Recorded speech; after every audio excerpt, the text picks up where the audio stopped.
Ya, logikanya sih partai mana yang mau kalah dalam event Pilpres 5 tahun sekali ini?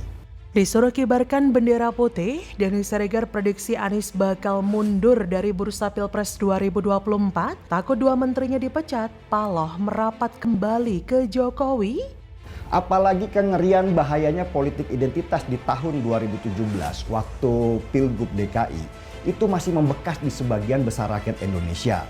Dan Anies Baswedan dianggap sebagai aktor utamanya. Bapak ada menawarkan untuk pertemuan antara Pak Jokowi dengan Pak Anies, Pak? Kemungkinan ke arah itu bisa aja ya. Kemungkinan ke arah itu bisa aja. Halo, selamat datang di channel Redaksi Jurnal bersama JJ. Pendukung Jokowi dan loyalis garis kerasnya, Denis Siregar, meminta Anies Baswedan untuk bersiap mengibarkan bendera putih tanda menyerah. Menurut prediksinya, Demokrat yang mendukung Anies sejak awal melalui koalisi perubahan akan bergabung ke kubu PDIP untuk mendukung Ganjar Pranowo. Sementara PKS akan bergabung dengan koalisi pendukung Prabowo Subianto.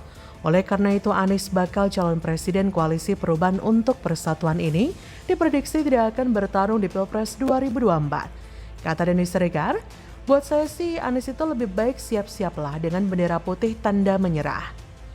Demokrat kemungkinan besar ke Ganjar Pranowo, PKS kemungkinan besar juga ke Prabowo Subianto.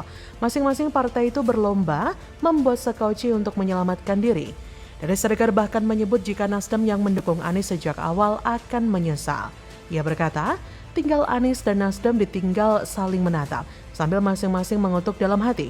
Sialan, harusnya dulu gue nggak perlu jalan sama elo, bikin kalah aja, kata dia. Kondisi pencapresan Anies pada saat ini sedang tidak baik-baik saja ketimbang rivalnya Ganjar Pranowo. Posisi Anies belum aman untuk menjadi calon presiden dengan mengingat Partai Nasdem dan PKS serta Demokrat belum kompak menyatakan dukungan total mantan gubernur Jakarta itu kendati sudah terbangun. Berbagai persoalan membuat perjalanan koalisi perubahan untuk persatuan mundur atau stagnan. Keputusan siapa wakil presiden menjadi polemik dan menjadi ujung pokok sengketa kritis di KPP. Tak hanya terlilit soal persoalan cawapres pendamping Anies, saat ini Nasdem sebagai pengusung utama bakal calon presiden Anies Baswedan sedang dirundung duka lara politik yang begitu mengenaskan akibat serangan dengan isu sasaran revolusi mental Jokowi yang dinyatakan oleh Surya Paloh belum berhasil menyebabkan digusurnya satu pos kementerian Nasdem diambil oleh Budi Ari selaku ketua Projo. Pengganti Joni Plate yang tersangkut korupsi BTS ternyata bukan dari Nasdem, tapi justru diisi dari relawan Jokowi. Surya Paloh nampaknya sedang oleng dan sesak nafas karena ancaman kehilangan 2 kursi menteri masih memungkinkan. Jika Surya Paloh menyerang dengan isu atau tindakan politik yang brutal ke Jokowi, tentunya kiamat besar akan melanda Nasdem dengan digusurnya semua menteri yang masih bercokol di kabinet Jokowi. Surya Paloh akhirnya merapat ke Jokowi lagi. Ketua Nasdem mengakui jika Nasdem masih tegak lurus ke Jokowi dengan ucapan Surya Paloh yang mengatakan jika konstitusi tidak ada yang dilanggar Nasdem masih akan memilih Jokowi maju sebagai capres 2024 bukannya memilih Anies Baswedan. Dalam rangka perbaikan dan adaptasi ke arah perbaikan hubungan Surya Paloh ke Jokowi, terjadi banyak arus balik untuk mengembalikan identitas politik ke arah Jokowi. Berbagai itikat baik dari Nasdem sedang dijalankan seperti yang dilakukan oleh Partai Nasdem. Bestari Barus yang menyanggah kesimpulan mantan rekan separtainya, Zulfan Lindan, bila Zulfan dulu menyatakan Anies adalah antitesis Jokowi. Nasdem yang menyatakan Partai Perubahan dan Restorasi harus berhenti sejenak atau selamanya untuk berjualan dan cuap-cuap slogan perubahan dan anti pemerintah. Anies bukan lagi simbol perubahan dan pemberontakan ke Jokowi. Adakah tema besar pengganti Anies antitesa Jokowi yang akan dikukuhkan untuk Anies? Apakah Anies justru akan diperintahkan Nasdem untuk kampanyekan prestasi Jokowi? Kacau. Mending Anies secara pribadi mundur dari pencalonan presiden. Tentunya pandangan dan sikap politik Anies serta pendukungnya sudah tidak klop sehati dan juga justru meruntuhkan marwah dan arwah Anies sebagai simbol perlawanan rezim Jokowi. Anies bikin saja partai yang kelak bisa dijadikan kendaraan sendiri, dibuat sendiri visi dan misinya tanpa intervensi orang asing atau kekuatan luar. Selamat tinggal Anies dan para pendukungnya, nampaknya kali ini belum bisa mengikuti pesta pencapresan 2024. Lebih baik Anies fokus untuk jadi oposisi jalanan dengan membentuk satuan relawan atau laskar. Jadi bagaimana menurut Anda?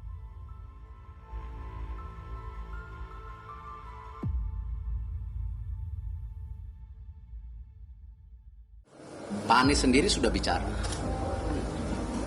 Stadion JIS milik Indonesia. Milik bangsa kita. Dan terbuka untuk diperbaiki. Akibat ambisi gak benar, warga DKI kena warisan utang. Pemerintah harus repot renovasi JIS biar laku, tapi cuma buat bayar utang. Pantesan Anies kabur ogah cawe-cawe. Kalau dari JIS sendiri mungkin sebesar itu belum terpenuhi. Soal JIS yang dirombak ulang sama pemerintah. Saya nggak cawe-cawe dah. Hai, selamat datang di channel Redaksi Jurnal bersama JJ. Pejabat Gubernur DKI Jakarta Heru Budi Hartono mengatakan fasilitas dari Jakarta International Stadium harus segera diperbaiki. Bukan hanya dalam rangka persiapan menjadi stadion Piala Dunia U17, melainkan JIS juga layak untuk disewakan agar bisa mendapatkan penghasilan, sehingga Jakpro dan Pemda bisa mengembalikan cicilan. Untuk diketahui, JIS dibangun dengan menggunakan pinjaman dana pemerintah pusat lewat Program Pemulihan Ekonomi Nasional atau PEN. Untuk membayar cicilan itu, menurut Heru, JIS harus memiliki daya tarik bagi penyewa yang akan menggelar beragam kegiatan. Karenanya, sarana dan prasarana di sana perlu diperbaiki. Sebelumnya, anggota fraksi PDIP, DPRD DKI Jakarta, Gilbert Simanjuntak, menyinggung soal utang JIS yang harus dibayarkan karena sebelumnya membangun dengan meminjam uang pemerintah pusat. Anggaran itu disalurkan oleh Badan Usaha Milik Negara melalui PT SMI pada 2020 dan 2021 dengan nilai biaya 3,6 triliun rupiah. Sementara sisa biaya pembangunan stadion yang berada di Jakarta Utara itu digelontorkan dari APBD DKI hanya 900 miliar.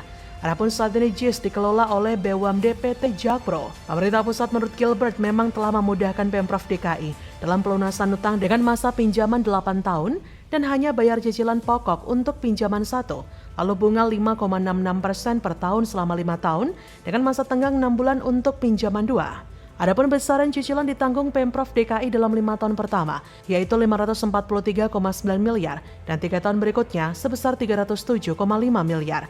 Angka ini pun dinilai masih di luar bunga dan beban operasional JIS sekitar 80 miliar rupiah per tahun.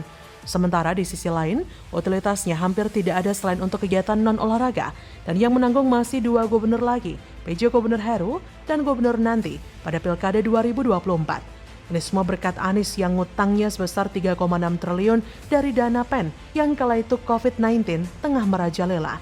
Demi ambisi bangun stadion yang bahkan ambrol saat pertama kali launching, rakyat DKI Jakarta punya beban utang triliunan rupiah. Dan sekarang dengan enaknya dia bilang gak mau cawe-cawe, enak aja Nis. Kaldrun pendukung Anies mana paham hal kayak begini. Stadion hasil ngutang aja kalian bangga-banggakan. Anies dan pendukungnya memang tipikal orang yang bicaranya tidak konsisten, suka menghindar masalah pula. Apalagi Gies Khalifa, si tuyul Ancol yang dulu kenceng banget membanggakan JIS. Sebelum Buruh Hapot buka suara, sekarang hanya bisa terdiam tak berkutik karena narasi dan dramanya ketahuan.